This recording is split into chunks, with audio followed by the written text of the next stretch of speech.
Hi കൂട്ടുകാരെ, പുതിയൊരു വീഡിയോയിലേക്ക് എല്ലാവർക്കും സ്വാഗതം. അങ്ങനെ വൈഷ്ണവി ഇങ്ങനെ പുറത്തോട്ട് ഇറങ്ങണം കേട്ടോ. തൻ്റെ അമ്മ പറയുന്നുണ്ടല്ലോ, അഭിരാമി പറയുന്നുണ്ട് അധികം ദൂരെ പോകരുത് വൈഷ്ണവി മോളെ എന്നൊക്കെ പറയുന്നുണ്ട് കേട്ടോ. ഓക്കെ ആയിക്കോട്ടെ എന്ന് പറഞ്ഞ് പതിയെ ഇങ്ങനെ പുറത്തിറങ്ങാൻ കേട്ടോ. അപ്പോഴാണ് ഇവിടെ ഈ ആകാശും ചാരുവും കൂടി ക്രിക്കറ്റ് കളിക്കുന്നത് കേട്ടോ. അപ്പോൾ ഈ വൈഷ്ണവി മോൾ അങ്ങോട്ടേക്ക് വരികയാണ്. അപ്പോൾ എന്നെയും കൂട്ടാവോ എന്ന് ചോദിക്കുക. ഓ അതിനെന്താ എന്ന് പറയണേ. അങ്ങനെ ഇവർ മൂന്ന് പേരും കൂടി കളി തുടങ്ങുക കേട്ടോ. നല്ല ഹരം പിടിച്ചിരിക്കുകയാണ്. മൂന്ന് പേർക്കും നല്ല ഇഷ്ടമാണ്. അപ്പോഴേക്കും അവിടെയുള്ള കുട്ടികളെല്ലാവരും വരുന്നുണ്ട്. അവർ കളിക്കുന്നതിനിടയ്ക്കാണ് ആകാശം ചാരും ചെന്ന് കയറുന്നത് കേട്ടോ. അങ്ങനെ എല്ലാവരും കളി തുടങ്ങിയിരിക്കുകയാണ്. അങ്ങനെ നല്ല സന്തോഷത്തോടു കൂടി ഇവരിങ്ങനെ കളിക്കുന്നതിനിടയ്ക്കാണ് അഭിരാമി മോളെ എവിടെ പോയി, മോളെ കാണുന്നില്ലല്ലോ, മോളെ തിരക്കി ഇറങ്ങട്ടെ എന്ന് പറഞ്ഞിട്ട് അഭിരാമി പോവുകയാണ് കേട്ടോ. ആ സമയം വൈഷ്ണവിക്കാവുകയാണ് ബാറ്റ്. അങ്ങനെ വൈഷ്ണവി ആ ബാറ്റ് പിടിക്കുന്നുണ്ട്. അങ്ങനെ അവൾ കളി തുടങ്ങുകയാണ് കേട്ടോ.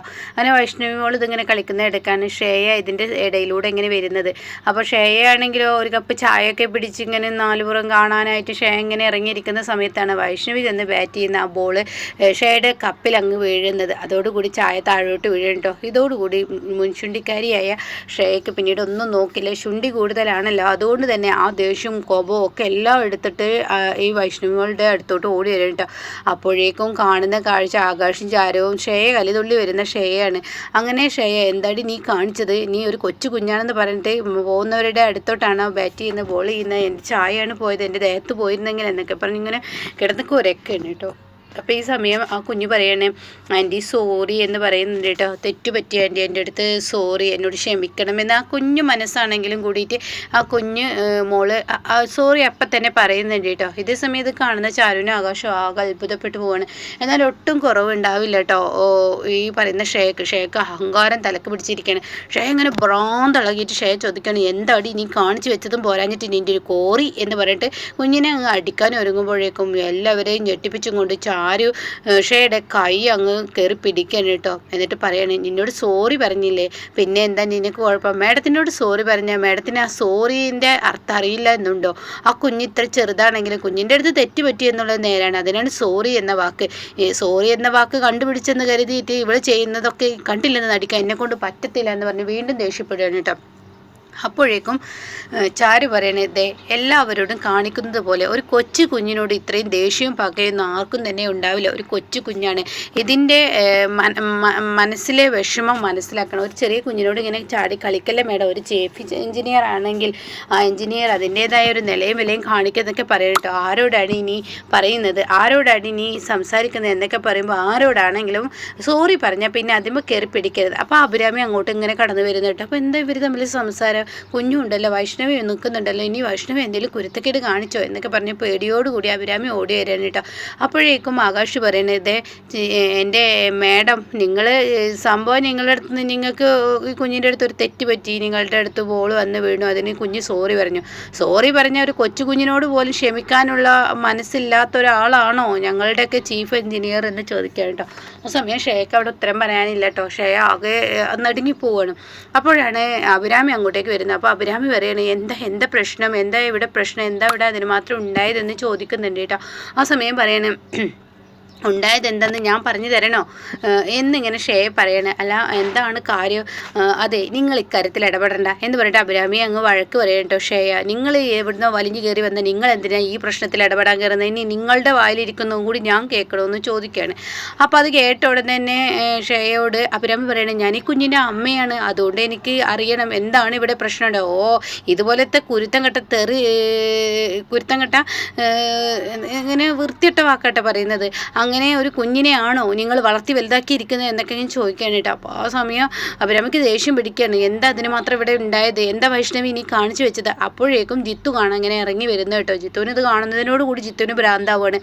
അപ്പോൾ ഈ സമയം ജിത്തു, ഈ കുരുത്തക്കട്ട പെണ്ണ് ഇവിടെ എന്തോ പൊത്തിത്തിരിപ്പ് ഉണ്ടാക്കിയിരിക്കുന്നു, അഭിരാമി വൈഷ്ണവി ഇവിടെ നിൽക്കുന്നുണ്ടല്ലോ, എന്താ പ്രശ്നം അന്വേഷിച്ച് നോക്കാമെന്ന് പറഞ്ഞിട്ട് ജിത്തു അങ്ങനെ പതിയെ നടന്നു വരിക. അപ്പോൾ ഉടൻ തന്നെ ആകാശ് പറയണേ, മാഡം വൈഷ്ണവി മോൾ ഇങ്ങനെ കളിക്കുന്നതിനിടയ്ക്ക് ബോൾ ചെന്ന് പെട്ടെന്ന് ഈ മാഡത്തിൻ്റെ കയ്യിൽ മേഡത്തിൻ്റെ ചായയിലിരിക്കുന്നുണ്ടായിരുന്നു, അതിൽ വീണു, അതിനാണ് ഇത്ര ഇത്. വൈഷ്ണവിമോളാണെങ്കിൽ സോറിയും പറഞ്ഞു. അപ്പോഴേക്കും അഭിരാമി പറയണേ, എന്താ മോളെ നീ കാണിച്ച അമ്മേ, എൻ്റെ അടുത്തൊരു തെറ്റ് പറ്റിയെന്ന് പറഞ്ഞില്ലേ, ഞാൻ ബാറ്റ് ചെയ്യുന്നതിനിടയ്ക്ക് അങ്ങ് പോയതാണെന്ന് അഭിരാമി പറയുന്നുണ്ട്. അപ്പോഴേക്കും ജിത്ത് വന്നിട്ട് പറയും, ഓ ഈ പെണ്ണുപിള്ള എവിടെ നിൽക്കുന്ന, അവിടെയൊക്കെ പ്രശ്നങ്ങളാണല്ലോ, നിങ്ങൾക്ക് വേറൊരു പണിയില്ല, എല്ലാം കൊടുത്തു നിങ്ങൾ പ്രശ്നം ഉണ്ടാക്കിയിട്ടാണ്. അപ്പോഴേക്കും ഓ നിങ്ങളുടെ മോളായത് കൊണ്ടായിരിക്കില്ലേ സപ്പോർട്ട് ചെയ്യുന്നത്. അപ്പോൾ ഉടനെയും എൻ്റെ മോള് എന്നുള്ളത് അവിടെ നിൽക്കട്ടെ, ഒരു കുഞ്ഞിൻ്റെ അടുത്ത് ബാറ്റ് ചെയ്യുന്നതിനിടയ്ക്ക് പെട്ടെന്ന് ബോൾ നിങ്ങളുടെ മേലെ വന്ന് വീണു, അത് തെറ്റ്, സോറിയും പറഞ്ഞ് അത് ക്ഷമിക്കാനുള്ള ഒരു കഴിവ് പോലും നിങ്ങളിലില്ലേ എന്നൊക്കെ പറയാൻ കേട്ടോ. എല്ലാവർക്കും ഇടയിൽ ആകെ വഷളായിരിക്കുകയാണ് ഇവിടെ ഷെയ. അങ്ങനെ പിന്നീട് ആ പ്രശ്നം അവിടെ നിന്ന് സോൾവ് ചെയ്തവരെല്ലാവരും അവിടെ നിന്ന് പോവുകയാണ്. ഇതിനിടക്കാണെങ്കിലോ ജിത്തുവിന് ദേഷ്യമുള്ള ഒരാൾ കാണിക്കുന്നുണ്ട്. അവർ പറയുന്നുണ്ട്, ഓ അവനും അവളും ഒന്നിക്കുകയാണല്ലേ, അതോടുകൂടി ഇല്ലാതാക്കണം, അതിന് വേണ്ട നടപടി ഞാൻ നോക്കും, എൻ്റെ ഗുണ്ടകളെയും കൊണ്ട് ആ സ്ഥലത്തോട്ട് പോകണം എന്നൊക്കെ ഇങ്ങനെ തീരുമാനം എടുക്കുന്നുണ്ട് കേട്ടോ. അയാൾ ആരെന്താന്നുള്ളത് നല്ല വ്യക്തമാക്കുന്നില്ല. പിന്നീടാണെങ്കിലോ ഇവിടെ ഇപ്പുറത്ത് ഇവിടെ ഇനിയിപ്പോൾ എന്താ ഈ പെണ്ണുപിള്ള ഇങ്ങനെ എന്നൊക്കെ ഇങ്ങനെ ചോദിക്കുമ്പോൾ ആകാശ് പറയുന്നുണ്ട്, അത് അങ്ങനെ ഒരു സ്വഭാവക്കാരിയാണ്, ഇടപെടുന്നതിന് ചാടിക്കളിച്ചുകൊണ്ടാണ്. അപ്പോൾ വൈഷ്ണവി ഇനി നോക്കണ്ടേ, അവളെ കുറ്റം പറയണ്ട എന്ന് ചാരു പറയണ്ട, അവളെ കുറ്റം പറയേണ്ട, അത് ഇത്ര കാര്യമാക്കാനൊന്നുമില്ല, പക്ഷെ അവരങ്ങനെയാണ്, അവർ പ്രശ്നം ഉണ്ടാക്കുന്നവരാണെന്നും പറയുന്നുണ്ട് കേട്ടോ. അങ്ങനെ അവരങ്ങ് പോവുകയാണ്. പിന്നീട് ഈ സമയം ഷെയയുടെ അടുത്തോട്ട് ആകാശും ചാരുവും കൂടി പോവുകയാണ്. എന്നിട്ട് പറയണേ, മാഡം ഒരു കൊച്ചു കുഞ്ഞിനോടുള്ള വൈരാഗ്യം കാണിക്കുന്ന നിങ്ങളെപ്പോലെയുള്ളവളെ വെറുതെ ഒന്നും ഞങ്ങൾ വിടില്ല. ഇന്നത്തെ രാത്രി ഉണ്ടല്ലോ, ഇന്നത്തെ രാത്രി നിങ്ങൾ എന്തായാലും എൻ്റെ ഏട്ടൻ്റെ കീഴിൽ തന്നെ ആയിരിക്കും. ഇന്നും രാത്രി ഉണ്ടല്ലോ, 2 ദിവസത്തെ രാത്രി ഉണ്ട്, ആ രാത്രിക്കുള്ളിൽ എന്തെങ്കിലും നടത്തും, ഞങ്ങൾ നടത്താതിരിക്കില്ല എന്ന് പറയുന്നുണ്ട് കേട്ടോ. ആ സമയമാണെങ്കിൽ ഷേക്ക് ദേഷ്യം പിടിക്കുകയാണ്. അങ്ങനെ നേരെ ഇരുട്ടി തുടങ്ങുകയാണ്. ആ സമയം ഇവിടെ മൂളിപ്പാട്ട് തുടങ്ങി കേട്ടോ. അരവിന്ദനാണെങ്കിലും മൂളിപ്പാട്ടൊക്കെ പാടി തൻ്റെ കട്ടിലിൽ ഇങ്ങനെ പൂക്കളൊക്കെ ഇങ്ങനെ വിതറിക്കൊണ്ടിരിക്കുകയാണ്. അപ്പോൾ ഈ ഒരു മൂളിപ്പാട്ട് കേട്ടിട്ടാണ് ഷേയ കയറി വരുന്നത്. അപ്പോൾ ഷേയ വന്നുടനെ തന്നെ ചാടുകയാണ് അരവിന്ദനോട്. എന്താ അരവിന്ദൻ, നിനക്ക് എപ്പോഴും ഈ മൂളിപ്പാട്ട് മാത്രമേ ഉള്ളൂ? എന്താ മേഡം എത്ര കലിപ്പിൽ, ഇരുട്ടുമ്പോഴേക്കും മേഡത്തിന് എന്താ കലിപ്പ് വരുന്നത്? ഇത് അരവിന്ദൻ എന്നാ ദേഷ്യം പിടിച്ച് നിൽക്കണം. മേഡം നമ്മുടെ രാത്രി ഇന്നെങ്കിലും കുളമാക്കാതിരിക്കണം, ഇന്നെങ്കിലും ആദ്യരാത്രി നടക്കണം, അതെൻ്റെ ജീവിതത്തിലെ വലിയ ആഗ്രഹമാണ്.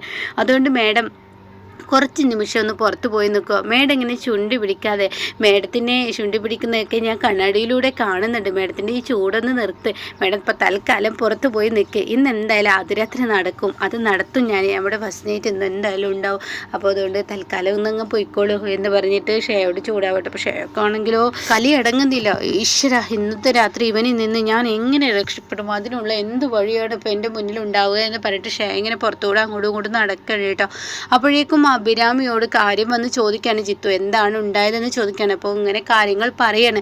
അപ്പോൾ അത് കേൾക്കുന്ന ജിത്തുവിനെ അങ്ങ് ദേഷ്യം പിടിക്കുകയാണ്. ഞാൻ വന്ന പാടെ അവനെ അവളെ നോട്ടമിട്ടതാണ്, അവളാണെങ്കിൽ കുറച്ച് അഹങ്കാരിയാണ്, ആ പെണ്ണുപിള്ള ആ ഭർത്താവിനെ ഇട്ട് പഠിപ്പിക്കുന്നത് ഞാൻ കാണുന്നതാണ്, കുറച്ച് അഹങ്കാരം തലക്ക് പിടിച്ച അവളങ്ങനെ വെറുതെ വിടരുത്, മറ്റുള്ളവരുടെ റൂമിലോട്ട് എത്തി നോക്കുന്ന ക്യാരക്ടറാണ്, ഒരു ചീഫ് എഞ്ചിനീയർ അത്ര, ഒരു ഗവൺമെൻറ് ജോലിയും വെച്ച് മറ്റുള്ളവരെ ഇട്ട് ഭരിക്കാമെന്ന് അവരുടെ വിചാരം, ഗവൺമെൻറ് ജോലിയുടെ പദവി എന്തെന്ന് അറിയാത്ത സ്ത്രീയുടെ കയ്യിലാണ് അത് കിട്ടിയിരിക്കുന്നത് എന്നൊക്കെ ജിത്തു ഇങ്ങനെ പറയുന്നുണ്ട് കേട്ടോ. ഇതേ സമയമാണെങ്കിൽ അരവിന്ദൻ മൂളിപ്പാട്ടൊക്കെ പാടി ഇങ്ങനെ മുല്ലപ്പൂ ഒക്കെ ബെഡിൽ ഇങ്ങനെ വിരിച്ചു തുടങ്ങിയാണ്. തനിക്ക് ഇന്ന് എന്ത് നടക്കും എന്നുള്ള പ്രതീക്ഷയൊക്കെയാണ്. പക്ഷേ ഷെയാണെങ്കിൽ ഇതെങ്ങനെ തടയുമെന്ന് ആലോചിച്ച് ഇങ്ങനെ നിൽക്കുമ്പോഴാണ് ജിത്തു തന്നെ മുന്നിലോട്ട് വരുന്നത് കേട്ടോ. അപ്പോൾ ഇതിൻ്റെ ബാക്കി റിവ്യൂ കേൾക്കാൻ താല്പര്യമുള്ളവർ ചാനൽ സബ്സ്ക്രൈബ് ചെയ്തിട്ടാൽ ഞാനിടുന്ന വീഡിയോയുടെ നോട്ടിഫിക്കേഷൻ എനിക്ക് ലഭിക്കും കേട്ടോ.